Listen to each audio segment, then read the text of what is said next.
सबसे पहले शिव गुरु के चरणों में प्रणाम करती हूँ, मेरा प्रणाम स्वीकार हो। मैया पार्वती के चरणों में प्रणाम करती हूँ, मेरा प्रणाम स्वीकार हो। कार्तिक गणेश दोनों भैया के चरणों में प्रणाम करती हूँ, मेरा प्रणाम स्वीकार हो।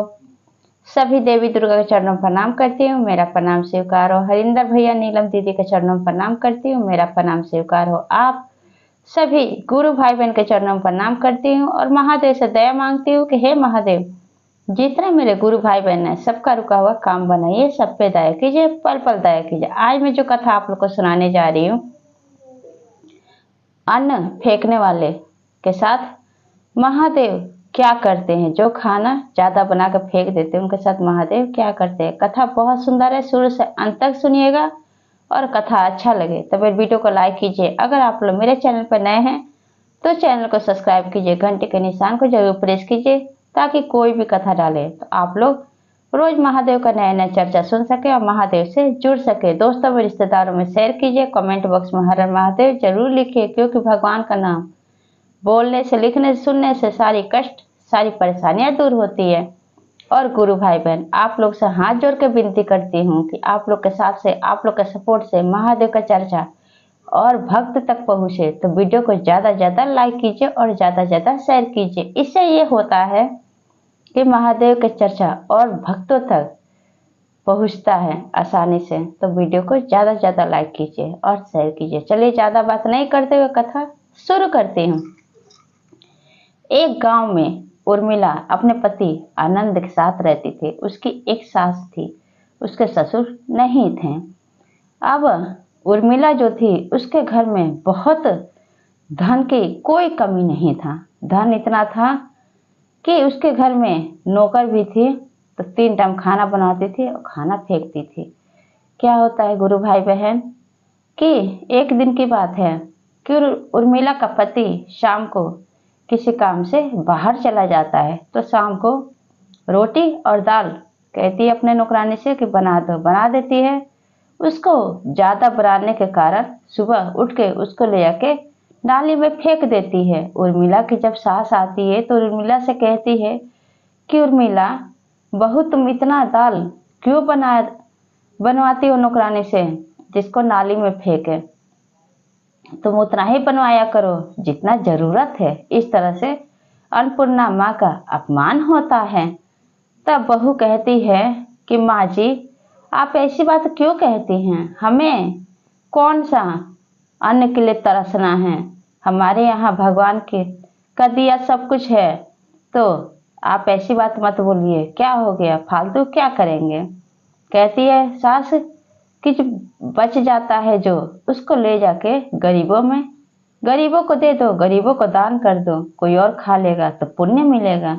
बहू कहती है कि हमारा अपना पैसा लगे हम दूसरों को दें। क्यों, हमारा पैसा लगा है, आप ऐसा क्यों बोल रही हैं। अब दाल को नाली में फेंक देती है। फिर क्या होता है कि फिर थोड़ी देर बाद आती है नौकरानी और कहती है बहू से, उर्मिला से कि बहू रानी आज के खाने में क्या बनाऊं। तब कहती है उर्मिला कहती है कि आज के खाने में अरबी की सब्जी, रोटी, कढ़ी, चावल, पकौड़े बना दो। फिर सास ये बात सुनती है, फिर आती है तो पूछती है उर्मिला से, कहती है कि उर्मिला बेटा तो मेरा आनंद तो यहाँ है नहीं, आनंद तो बाहर गया है और हम 2 के लिए इतना खाना क्यों बनवा रही हो। खाना उतना ही बनाओ जितना हमें जरूरत है। उर्मिला कहती है अपनी सास से कि माँ जी, देख रही हूँ आप खाने में कुछ ज्यादा ही रुकावट लगा रही हैं। हम लोग को कौन से खाना की तरसना है कि हम लोग को ऐसी कोई बात है कि हम लोग को तरसना पड़े और खाना उसी हिसाब से बने कि जितना हम लोग को खाना हो। हमारे घर में भगवान का दिया सब कुछ है, तो क्या हो गया, खाएंगे तो खाएंगे, नहीं खाएंगे तो ले जाकर कूड़ेदान में फेंक दूंगी। ऐसा उर्मिला अपनी सास से कहती है। सास फिर समझाते हुए अपनी बहू को कहती है कि बेटा, अन्न का अपमान नहीं करना चाहिए। अन्नपूर्णा रुष्ट हो गई तो अन्न के लिए, दाने दाने के लिए तरसना पड़ेगा। लेकिन उर्मिला बहू को कुछ समझ में नहीं आता है। उसके पास धन के कारण इतना घमंड होता है कि वो किसी की बात सुनना नहीं चाहती है। फिर क्या होता है गुरु भाई बहन कि शाम को सास और बहू उर्मिला और उसकी सास जो खाते हैं और बहुत सारा खाना बच जाता है। अगले दिन ले जाके उसको कूड़ेदान में बाहर फेंकने के लिए जाती है और फेंकती है, तो उसी समय एक साधु महाराज आते रहते हैं। तब साधु महाराज कहते हैं उर्मिला से कि बेटी, क्या ये अन्न खराब हो गया है? तब कहती है उर्मिला कि नहीं साधु महात्मा, ये अन्न खराब नहीं हुआ है, तब क्यों फेंक रही हो? तब कहती है कि हम अन्न ऐसे नहीं फेंकते, खराब हमारे यहाँ नहीं फेंका जाता, हमारे ऐसा ही सही अन्न होता है तो फेंक देते हैं। तब साधु महात्मा समझाते हुए कहते हैं कि बेटा, जो अन्न तुम फेंक रही हो जो खराब नहीं हुआ है, खराब अन्न किसी को नहीं दिया जाता है, लेकिन जो खाना अच्छा है उस खाने को गरीबों को अगर दे दोगी, खाएगा तो तुम्हें पुण्य मिलेगा। और तुम इतना अन्न फेंक रही हो, अन्नपूर्णा तुम्हें श्राप देगी, अन्नपूर्णा तुमसे रुष्ट हो जाएगी, तुम्हें एक एक दाने खाने बिना तरसना पड़ेगा। अब उर्मिला जो थी, इतना धन दौलत महादेव का दिया हुआ था कि उसको बहुत घमंड रहता है, और घमंड में कहती है साधु महात्मा से कि साधु महात्मा, कहीं इस अन्न का आपको तो लालच नहीं है, आप तो नहीं चाहते हैं कि इतना सारा खाना आप फ्री के ले जाएं, मैं गरीबों को क्यों दान दूं, मैं गरीबों को क्यों खिलाऊं? हमारा पैसा लगता है, हमारा अनाज होता है, हमारे नौकरानी को हमें पैसा देना होता है, हम गरीबों को क्यों दान देंगे, हम अपना फ्री का खाना क्यों दूसरों को खिलाएंगे? सो मैं फेंक देती हूँ, ये हमारे किसी काम का नहीं है। ऐसा बोलती और कहते कि आपको इस अनाज का तो लालच नहीं है। साधु महात्मा कहते हैं कि बेटी, तुम्हारे धन दौलत के कारण इतना तुम्हें घमंड हो गया है कि जो तुम्हें अच्छा शिक्षा दे रहा है, जो अच्छा राह दिखा रहा है, फिर भी तुम सुनना नहीं चाहती, समझना नहीं चाहती। जाओ, आज मैं तुम्हें श्राप देता हूँ कि तुम्हारे घर में जो भी धन दौलत होगा सब नष्ट हो जाएगा, तुम एक एक दाने के लिए खाने के मोहताज हो जाओगी। जिस अन्न के कारण मुझे जैसे ऋषि मुनि का तुम अपमान कर रही हो, उसी अन्न को खाने के लिए तुम तरस जाओगी, वो भी तुम्हें नसीब नहीं होगा। इतना बात साधु महात्मा बोल के उर्मिला को चले जाते हैं। अब इधर घर पे जब आती है तो क्या देखती हैं, उसके घर में कोई चीज कहीं भी एक एक अन्न के लिए तरसती रहती है। कुछ ही देर बाद उसका पति आनंद आता है कारखाने से, तो क्या कहता है, कहते हैं अपनी माँ से और अपनी पत्नी से, उर्मिला, अब जो भी खाना बनाना हिसाब से बनाना, हमारे कारखाने में जो भी राशन था सब चोर चोरी करके लेकर चले गए हैं, हमारे पास कुछ भी नहीं है कि हम लोग ढंग से खान पान रख सके और सही से खा सके। अब क्या होता है कि उसी दिन शाम को उर्मिला रोटी और सब्जी बनाती है। अब रोटी को ले जाके टेबल पर रख देती है, सब्जी को लेकर आती है, अचानक उसका सब्जी में एक छिपकली गिर जाती है। जब छिपकली गिर जाती है, गुरु भाई बहन, अब उस कटोरे को हाथ से छूट जाता है उर्मिला के, और हैरान हो जाती है उर्मिला के, ऐसा कैसा हो गया, मेरे घर में तो दूर दूर तक कोई छिपकली दिखाई नहीं दे रहा, मेरी सब्जी में कैसे छिपकली गिर गई? उस सब्जी को लेकर फेंक देती है। उस दिन ऐसा वक्त आता है, उस दिन आनंद उर्मिला और उसकी सास को रोटी और अचार खा के सोना पड़ा। फिर अगले दिन क्या होता है गुरु भाई बहन, कि थोड़ा सा आटा बचा रहता है, उसका 2 ही रोटी बनता है। उर्मिला सोचती है कि 2 रोटी बना दूंगी, एक अपने पति आनंद को दे दूंगी, एक अपनी सास को दे दूंगी, मैं पानी पी के ही सो जाऊंगी। 2 रोटी बनता है, एक रोटी अपने पति को खिला देती है, एक अपने सास को खिला देती है। नमक के साथ रोटी दोनों खा लेते हैं, और जो उर्मिला थी वो पानी पी के सो जाती है। तब उसको ध्यान आता है कि वो साधु महात्मा जो उसको श्राप दिए थे, उन्हीं के श्राप के कारण ऐसा वक्त आया है। तब दौड़ती दौड़ती उर्मिला अपने सास के पास जाती है और सास से सब हाल कहती है। सब बातें बताती है। तब उर्मिला के सास कहती है, दूर दूर तक साधु महात्मा को खोजती नहीं मिलते हैं।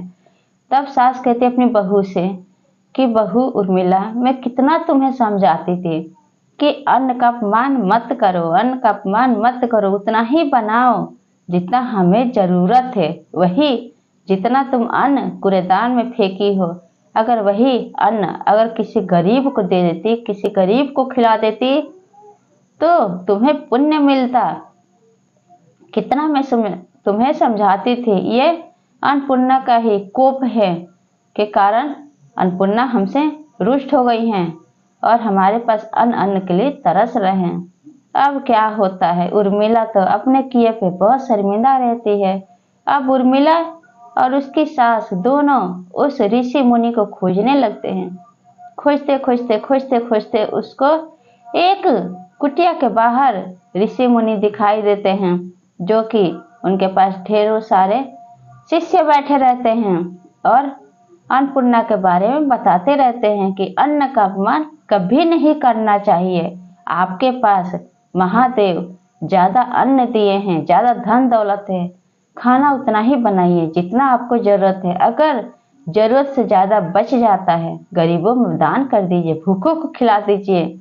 इस अन्न की जरूरत सबको होता है। किसी किसी गरीब के घर में तो ऐसा भी वक्त नहीं होता है कि वो दो की रोटी भी खा सके, वो पानी पी के रह जाते हैं। अगर आप ये खाना उस गरीब को दे देंगे, खा लेंगे तो आपको दुआएं देंगे, आपको पुण्य मिलेगा और आप वैकुंठ को प्राप्त होंगे। इतना बात जब ऋषि मुनि अपने शिष्य को बताते रहते हैं, ये सारी बात उर्मिला उसके सास सुनती रहती है।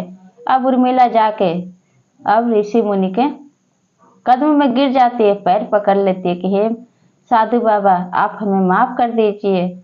मैं उस दिन घमंड के कारण आपका अपमान कर दी, आप मुझे माफ कर दीजिए। आज हम लोग की स्थिति ऐसा हो गया है कि हम दाने दाने के लिए मोहताज हो रहे हैं, बहुत परेशानी में चल रहे हैं, बहुत परेशान हैं। साधु महात्मा, आप हमें माफ कर दीजिए।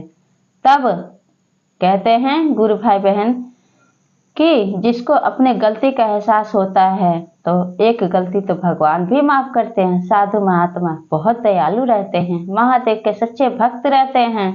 कहते हैं साधु महात्मा, जाओ बेटी, कल सुबह खाना बना के तुम्हारे घर के बाहर जो भी प्राणी पार हो, जो भी व्यक्ति जाए, उसको भोजन कराना। धीरे धीरे तुम्हारे घर की स्थिति ठीक हो जाएगी और अन्न का अपमान मत करना। जो भी खाना बनाना उतना ही बनाना जितनी जरूरत है, जरूरत से ज्यादा बनाना तो उसको गरीबों में दान करना। इससे ये होगा कि अन्न का अपमान नहीं होगा। अन्नपूर्णा माँ हमेशा तुम्हारे घर में वास करेगी। अन्नपूर्णा कभी श्राप नहीं देगी और तुम्हें से कभी नष्ट नहीं होगी। ये साधु महात्मा जब बोलते हैं तब उर्मिला उसके साथ साधु महात्मा के पैर को छूकर प्रणाम करके और फिर से सास और बहू अपने घर आते हैं। अब थोड़ा सा आटा बचा रहता है और 2-4 आलू रहता है, उसी का अगले दिन रोटी सब्जी बनाती है और दरवाजे के बाहर एक परिवार, पति और पत्नी और बच्चे सब जा रहे होते, उन लोग को बिठा के भोजन कराती है उर्मिला और उसकी सास, और पानी पिलाती है। और खा पी के वहाँ से वो परिवार जब जाते हैं, उसके घर में सब कुछ धीरे धीरे उसके घर की स्थिति ठीक हो जाता है। शाम को जब आनंद आता है घर पे तो क्या कहता है अपनी माँ से और अपनी पत्नी उर्मिला से कि उर्मिला खुशखबरी है माँ, खुशखबरी है। तो माँ कहती है कैसी खुशखबरी आनंद? तो माँ, जो चोर हमारे कारखाने से सब राशन चुरा के लेकर गए थे वो चोर पकड़ में आ गए हैं। जो धन, जो राशन चुराया हुआ हमारा था कारखाने का, वो सारा राशन हमें वापस मिल गया है। फिर से हमारे घर में कोई चीज की दिक्कत परेशानी नहीं है। ऐसा आनंद जब बोला, उर्मिला याद आ गया उस साधु महात्मा की बातों का। अब उसी समय अन्नपूर्णा माँ का ध्यान लगाते हैं और महादेव को भी नमन करते हैं कि हे भगवान, आपके दया से हमारे घर में फिर से हमारे घर की स्थिति ठीक हो गई और फिर से उर्मिला खाना उतना ही बनाती है जितना ज़रूरत होता है, और जो बच जाता है उसको गरीबों को दान दे देती है, गरीबों को लेके खाना खिलाती है। उस दिन से उर्मिला का आदत, उसका बुद्धि उपचार सब अच्छा हो जाता है। ये सब देख के उर्मिला की सास और उसका पति आनंद बहुत खुश होते हैं। और सब अन्नपूर्णा माँ को कहते हैं, अन्नपूर्णा माँ की जय।